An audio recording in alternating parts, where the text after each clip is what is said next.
এটা India government Bangladesh গভর্নমেন্টের সাথে কথা বলতে পারি, বলে অ্যাকশন নিতে পারি।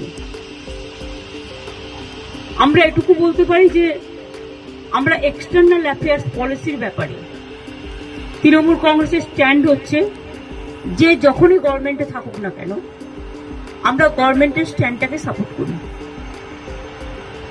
কাজেই আমাদের বক্তব্য খুব পরিষ্কার, কোনো ধর্মের ওপরেই, কোনো বর্ণের ওপরেই, কোনো জাতির ওপরেই কোনো অত্যাচারই আমরা মানি না, না হিন্দু, না মুসলমান, না শিখ, না খ্রিস্টান, আমরা সবাই এক, এটাই আমাদের প্রিন্সিপাল।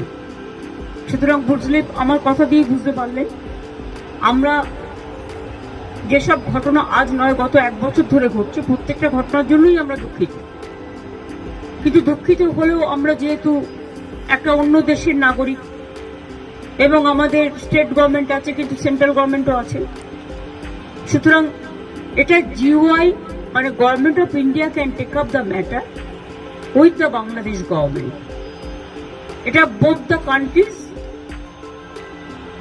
কথা বলতে পারি, সেটেল করতে পারি। এক্ষেত্রে আমাদের তো কোনোভাবে ইনভলভ করা হয় না এবং আমরা জানিও না। তিস্তা ব্যাপারে চুক্তি হয়ে গেছিল, আপনারা জানেন, যে আমাদের জানানো হয়নি। কাজে আমাদের দিক থেকে আমরা বাংলাদেশকে ভালোবাসি, বাংলাদেশও আমাদের ইন্ডিয়াকে নিশ্চয়ই ভালোবাসে, বাংলাকেও ভালোবাসে। আমাদের ভাষা, সাহিত্য, পোশাক, পরিচ্ছদ সবই এক। রাজনৈতিকভাবে যাই মতভেদ থাকুক না কেন, আমরা এটা নিশ্চয়ই চাই না যে কোনো ধর্মে ধর্মে বিভেদ হোক এবং তার কোনো রেশ কারো উপর পড়ুক, এটা আমরা কখনোই চাই না।